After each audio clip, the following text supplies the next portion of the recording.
نحمده ونصلي على رسوله الكريم أما بعد فأعوذ بالله من الشيطان الرجيم بسم الله الرحمن الرحيم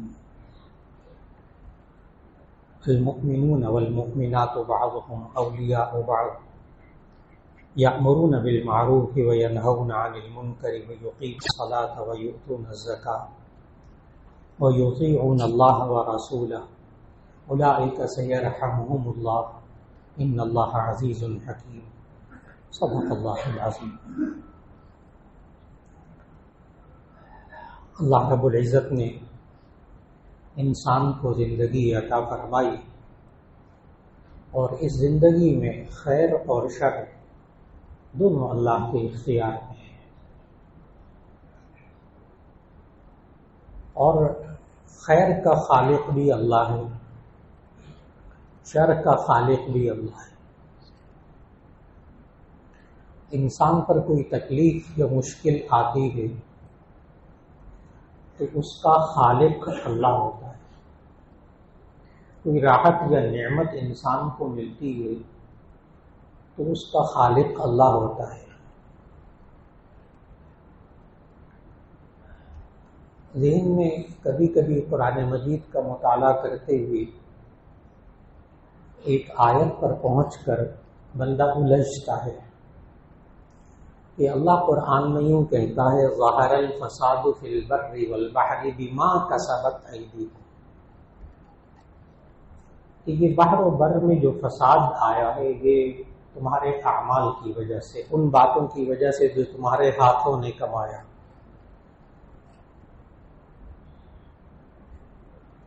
بہت سے لوگ یہ جملہ بھی بولتے ہیں جب حالات مشکل ہوتے ہیں، پریشانیاں گھر میں آتی ہیں، کاروبار میں پریشانیاں آتی ہیں، ماحول میں پریشانیاں آتی ہیں، تو یہ جملہ کہتے ہیں کہ یہ سب انسانوں کے اعمال کا کیا دھرا ہے، ان سب باتوں کا انسان ذمہ دار ہے۔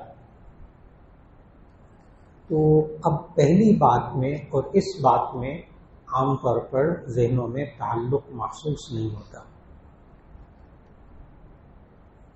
کیا مشکلات کا پیداوار اور مشکلات کو، گھروں میں مشکلات آ گئی، کاروبار میں مشکلات آ گئی، تو کیا یہ انسان کی وجہ سے ہے؟ یہ انسان کرتا ہے، یہ انسان کے اعمال کی وجہ سے ہے؟ یہ انسان کبھی کبھی کہتا ہے کہ میں تو، ہمارے گھر میں سب 5 وقت نمازیں پڑھتے ہیں اور سب اللہ کا شکر ہے قرآن مجید کی تلاوت کرتے ہیں، اور مرد بھی گھر میں یہ کہتے ہیں کہ حرام مال ہمارے گھر میں قدم نہیں رکھتا، گناہ ہر حد تک کوشش ہوتی ہے ہمارے گھروں میں نہ ہو، پھر پریشانیاں کیوں آتی ہیں، بیماریاں کیوں آتی ہیں؟ انسان الجھتا ہے۔ اس کے لیے پھر دوبارہ قرآن مجید کی طرف رجوع کرنا ہوگا کہ خالق شر کا بھی اور خیر کا بھی خالق اللہ ہے، بات پھر وہی ہے۔ اس انسان کو دیکھنا ہوگا کہ یہ جو شر اس کے اوپر آیا، یہ جو تکلیف آئی، یہ جو مصیبتیں آئیں، یہ جو آزمائش آئی، کیا یہ گناہ گار ہے یا نہیں؟ اگر یہ گناہ گار نہیں ہے، اس کے اپنے اعمال غلط نہیں ہیں، تو ایسی صورت میں یہی آزمائشیں اس کے درجات کا سبب بنیں گی، یہی آزمائشیں اس کے درجات، یہی بیماریاں اس کے درجات کا سبب بنیں گی۔ اور اگر انسان پر وہ تکالیف، وہ پریشانیاں خود اس کے اپنے ہاتھ کی پیداوار ہیں، تو پھر ایسی صورت کے اندر اللہ کی طرف سے دنیا کے اندر یہ پکڑ ہے، اس کو اس سے باز آ جانا چاہیے۔ کیونکہ آج انسان ایک دعا مانگتا ہے،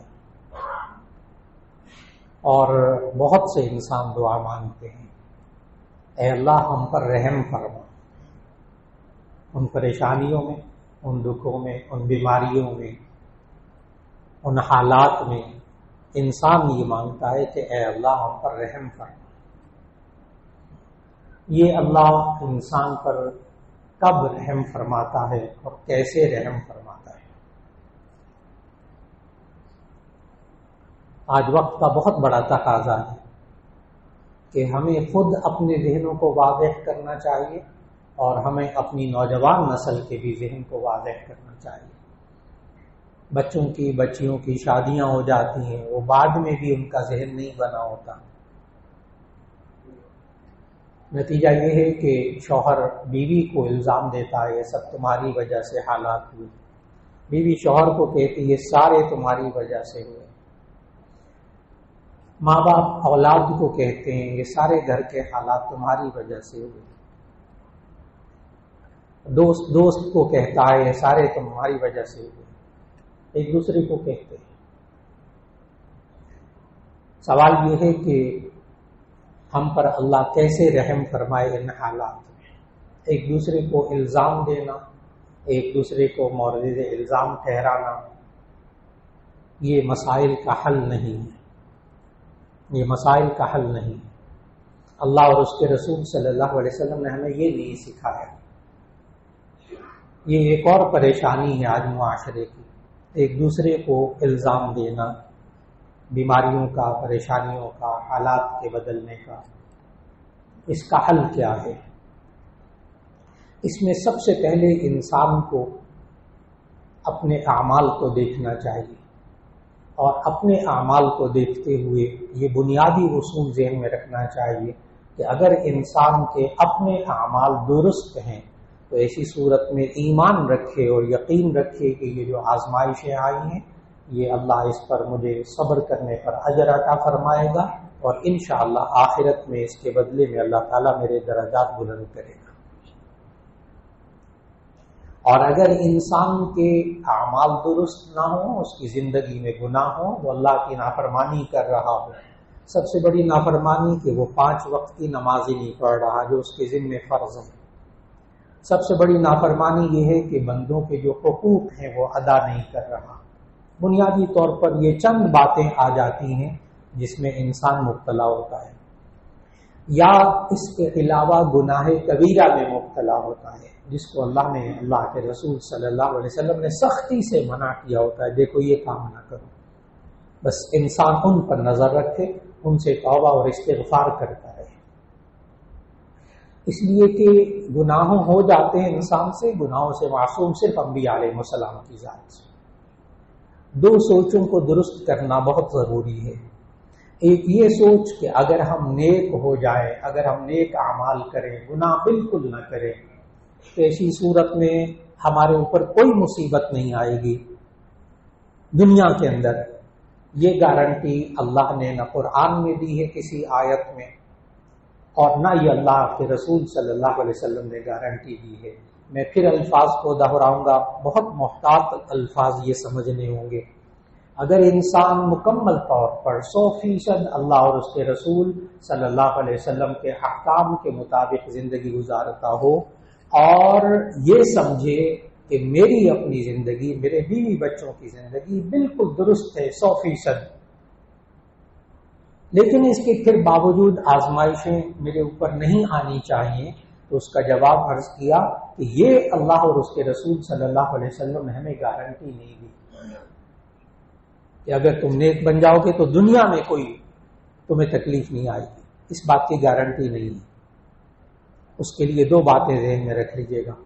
ایک بات تو یہ کہ اگر یہ کوئی گارنٹی ہوتی کہ جو بندہ اللہ اور اس کے رسول صلی اللہ علیہ وسلم کی کبھی نافرمانی نہ کر رہا ہوتا، اور اس پر گارنٹی ہوتی کہ اس پر مصیبت کبھی نہیں آئے گی، تو پھر ہم سب کے آخری نبی حضرت محمد رسول اللہ صلی اللہ علیہ وسلم کے بیٹوں کا انتقال ان کی گود میں نہ ہوتا، ان کی موجودگی میں ان کی عزیز ترین بیوی کا انتقال نہ ہوتا، ان کے دادا کا انتقال نہ ہوتا بچپن میں، ان کے چچا کا انتقال نہ ہوتا، ان نبی صلی اللہ علیہ وسلم کو کبھی بھی لوگ کانٹے نہ بچھاتے، کبھی بھی گڑھا کھود کر اس میں گرنے کے لیے سامان فراہم نہ کرتے، کبھی بھی بیت اللہ کے اندر نبی صلی اللہ علیہ وسلم اونٹ کی گوجڑی ڈال کر ان کو تکلیفیں نہ پہنچائی جاتی، کبھی غزوات کے اندر نبی صلی اللہ علیہ وسلم کے دندان مبارک، دانت مبارک شہید نہ ہوتے،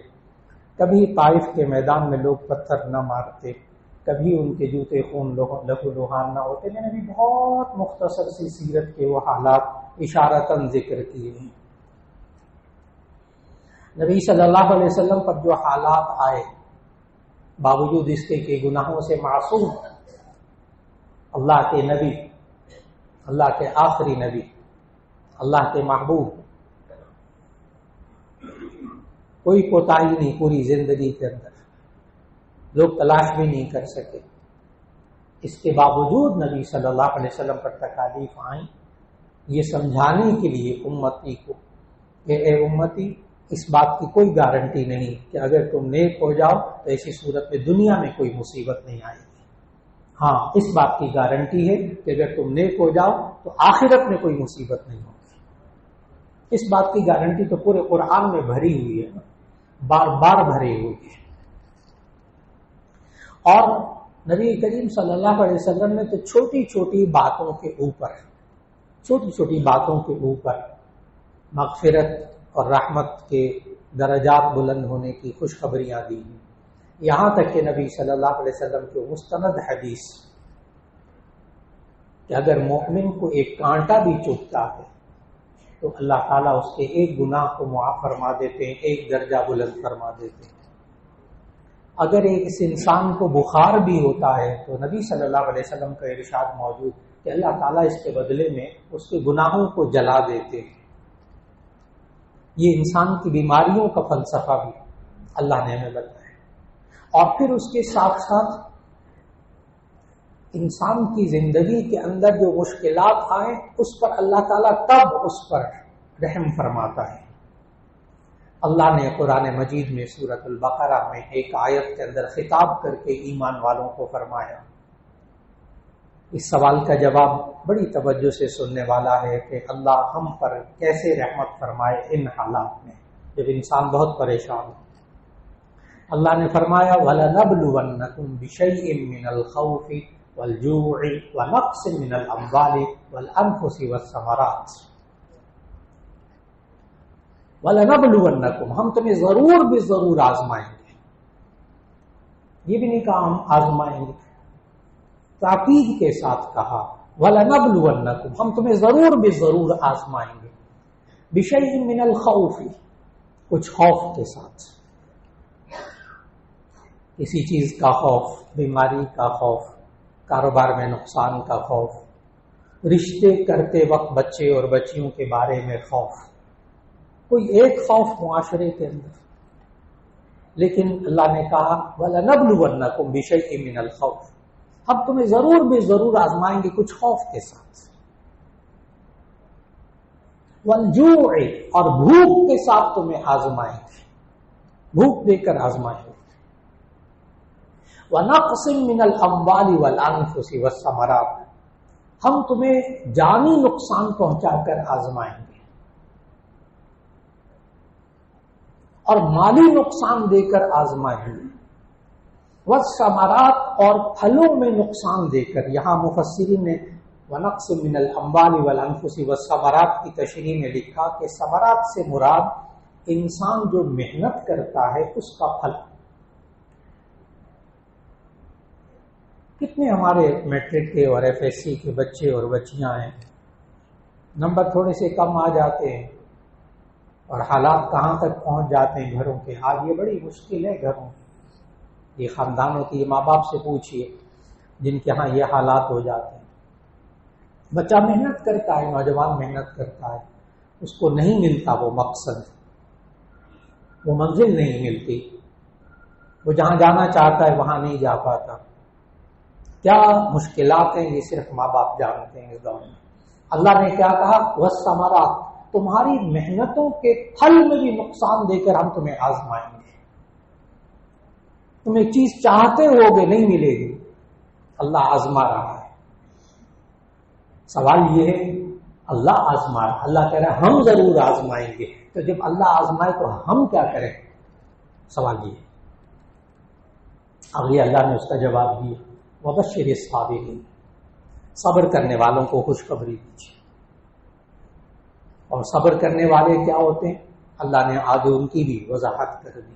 وَبَشِّرِ الصَّابِرِينَ، الذین اذا اصابتهم مصیبہ قالوا انا للہ وانا الیہ راجعون، کہ جب ان کو کوئی مصیبت پہنچتی ہے تو یہ کہتے ہیں بے شک ہم اللہ کے لیے ہیں اور اللہ کی طرف لوٹ کر جانا ہے، یہ سب کچھ اللہ ہی نے کیا ہے، ہمارے اعمال ہم نے غور کر لیا، ہمارے اعمال کی وجہ سے نہیں ہے، اب اللہ تعالیٰ اس کا بدلہ ہمیں عطا فرما دے گا۔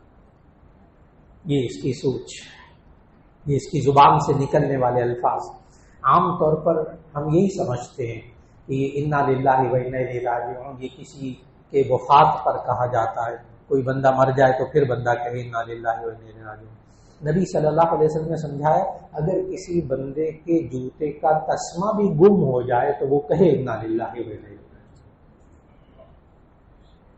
چھوٹی چھوٹی تکلیف زبان سے ادا کرے، ترجمے کو بھی سمجھے کہ کیا کہا ہے اس نے۔ اصل مشکل یہ ہے کہ جب وہ ترجمہ نہ آتا ہو تو ہم سمجھ نہیں پاتے کہ ہم نے منہ سے کیا نکالا ہے۔ انا للہ و انا الیہ راجعون، چھوٹی چھوٹی تکلیف پر، چھوٹی چھوٹی مصیبت پر بے شک ہم اللہ کے لیے اور اللہ کی طرف لوٹ کر جانا ہے۔ اب اس کے نتیجے میں کیا ہوگا؟ اب سوال کا جواب آ رہا ہے کہ ہم پر اللہ کی رحمت کیسے ہو؟ مشکل ترین حالات میں مصائب کے ہوتے ہوئے، دکھوں کے ہوتے ہوئے انسان پر اللہ کی رحمت کیسے آتی ہے؟ اسی آیت کے اب آگے پڑھنے لگا۔ وَبَشِّرِ الصَّابِرِينَ الَّذِينَ إِذَا أَصَابَتْهُم مُّصِيبَةٌ قَالُوا إِنَّا لِلَّهِ وَإِنَّا إِلَيْهِ راجعون۔ آگے غور سے سنیے گا۔ أُولَٰئِكَ عَلَيْهِمْ صَلَوَاتٌ مِّن رَّبِّهِمْ وَرَحْمَةٌ، أُولَٰئِكَ عَلَيْهِمْ صَلَوَاتٌ مِّن رَّبِّهِمْ وَرَحْمَةٌ، یہی لوگ ہیں جن پر اللہ کی طرف سے رحمت کاملہ نازل ہوتی ہے، یہی وہ لوگ ہیں جن پر اللہ کی رحمت نازل ہوتی ہے۔ یہ انسان جب انسان اپنے مصیبت اور مشکل اور دکھوں کے حالات میں اللہ کی طرف سے رخ پھیر کر اور اپنے لیے مصیبتیں کھڑی کر لیتا ہے، جس کے نتیجے میں اللہ کی رحمت اس انسان پر نہیں آتی۔ آج وقت کا بہت بڑا تقاضا، اور اس کے لیے کرنا کیا چاہیے؟ بہت اچھی طرح اپنے خاص طور پر نوجوان نسل کو اور اپنے گھروں میں یہ ماحول بنانے کی کوشش کیجیے کہ جب کبھی مشکل ہو، کوئی بیماری ہو، کوئی مصیبت ہو، کوئی دکھ کی بات ہو، ایک بات سوچنی ہے بس، اب ان حالات میں اللہ کا کیا حکم ہے؟ بہت آسان ہے، مشکل لیکن جو بات کے جملہ ہے وہ بہت آسان ہے کہ ان مشکل حالات میں، مصیبتوں کے حالات میں، تکالیف کے حالات میں بندے نے یہ سوچنا ہے اس وقت اللہ کا کیا حکم ہے۔ ہم سے غلطی اس معاشرے میں یہ ہو رہی ہے کہ اس وقت ہم اللہ کے احکام کو توڑ رہے ہوتے ہیں، بہت بڑی غلطی ہے۔ اس وقت ہم اللہ کے احکام کو توڑ رہے ہوتے ہیں، مصیبت میں مبتلا ہے، دکھ میں مبتلا ہے، جو کرنا کرنا نہیں، پھر اس وقت سوچنا ہے اب اللہ کا کیا حکم ہے، اب اس میں میرے عمل سے کسی بندے کو تکلیف نہ پہنچائے، اب اس دکھ کے وقت میں، اس مصیبت میں کسی انسان کا میں حق نہ مار لوں، اس انسان کے حق تلفی نہ ہو جائے، میرے منہ سے کوئی بدزبانی کے کلمات نہ نکل جائے، میری زبان سے کوئی کسی کی تحقیر اور تذلیل نہ ہو جائے۔ اس وقت انسان کنٹرول کر لے اور اللہ کی طرف رجوع کر لے اور سوچے کہ اس وقت میں اللہ کا کیا حکم ہے۔ اولئک علیہم صلوات من ربہم ورحمہ، یہی لوگ ہیں کہ ان پر اللہ کی رحمت نازل ہوتی ہے۔ شروع میں ایک سوال کیا تھا، اللہ تعالیٰ کیسے رحم کرتا ہے لوگوں پر؟ ایک تو یہ کام ہے، اور دوسرا کام جو شروع میں ایک آیت پڑھی کہ کن کاموں کی وجہ سے اللہ کی رحمت انسان پر متوجہ ہوتی ہے، وہ کام انسان کم از کم نہ چھوڑے۔ المؤمنون والمؤمنات بعضهم اولیاء بعض یأمرون بالمعروف وینہون عن المنکر ویقیمون الصلاة ویؤتون الزکاة ویطیعون اللہ ورسولہ اولئک سیرحمهم اللہ، یہ وہ لوگ ہیں جن پر عنقریب اللہ رحم فرما دے گا۔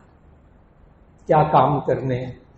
المؤمنون والمؤمنات اولیاء بعضهم اولیاء بعض، یہ ایمان والے آپس میں ایک دوسرے کے دوست ہوتے ہیں، نہ پالیں دشمنیاں، نہ پالیں مقدمے بازیاں، اللہ کی رحمت اٹھ جائے گی، اللہ کی رحمت اٹھ جائے گی۔ نہ پالیں نفرتیں، نہ پالیں بغض اور کینہ، اللہ کی رحمت نہیں رہے گی، نہ پالیں، کچھ نہیں ملے گا۔ پہلا مرحلہ اولئک سیرحمہم اللہ، یہ کن لوگوں کے لیے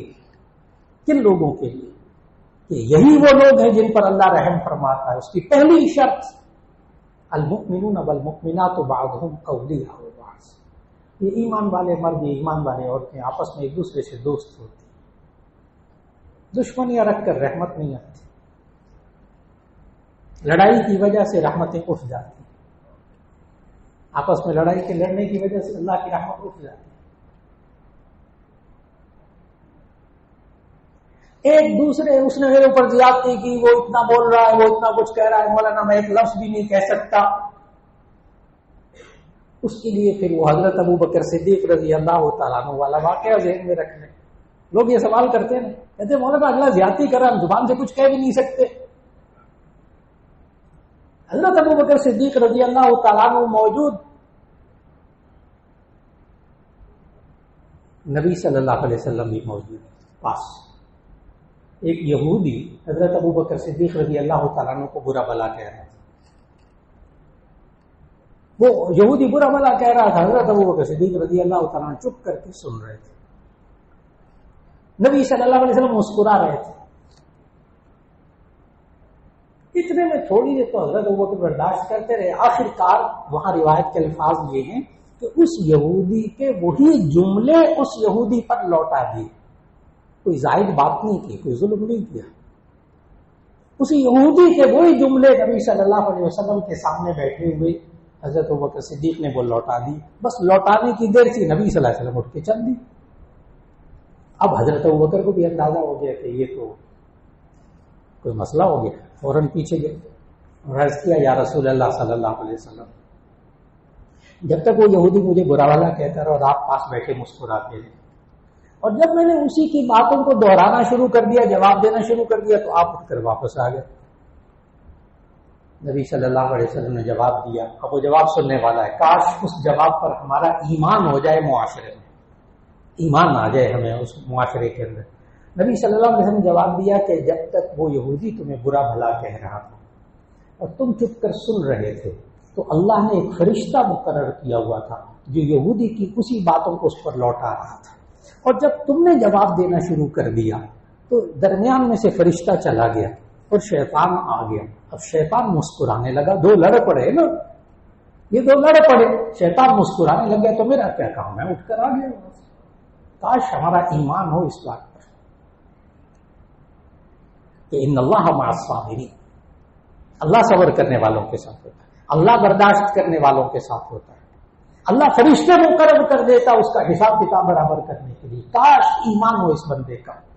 آج بڑی بڑی مصیبتیں انسان نے پالی ہوئی ہیں صرف زبان سے جواب دینے کی وجہ سے.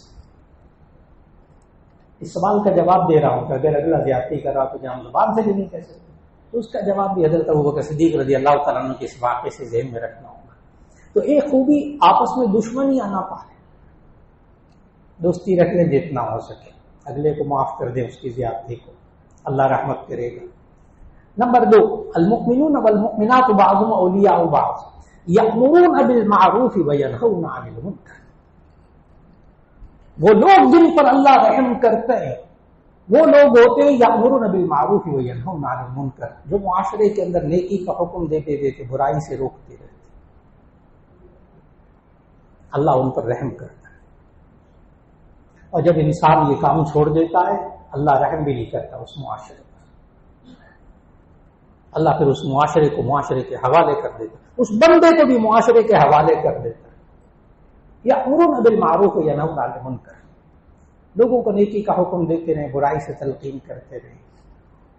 اس مشن پر چلتا رہے بندہ. وَيُقِيمُونَ الصَّلَاةَ، ایک اور شرط اس آیت میں کہ اللہ کس پر رحم فرماتا ہے. وَيُقِيمُونَ الصَّلَاةَ، وہ لوگ جو نماز قائم کرتے ہیں اللہ ان پر رحم فرماتا ہے. بڑا عجیب محسوس ہوتا ہے کہ مسلمان گھرانہ ہوتا ہے، سب مشکلات سب کچھ آ رہی ہیں، لیکن نماز کی طرف پھر بھی نہیں آ رہے. اگر یہ گھر میں ماحول نماز کا بنا لے اللہ کی رحمتیں اس پر متوجہ ہوں گی.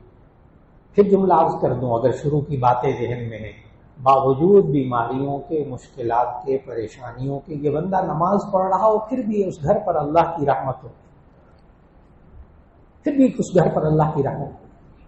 وَيُقِيمُونَ الصَّلَاةَ، اگلا جملہ وَيُؤْتُونَ الزَّكَاةَ، وہ زکوٰۃ ادا کرتے ہیں، تب اللہ کی رحمت ہوتی ہے۔ اور اللہ کی رحمت حاصل کرنے کا طریقہ، ایک اہم حدیث جس کو انسان جتنا اپنی زندگی میں لا سکتا ہو لے آئے۔ اللہ کیسے رحم کرتا ہے، اللہ بندوں پر کب رحم کرتا ہے؟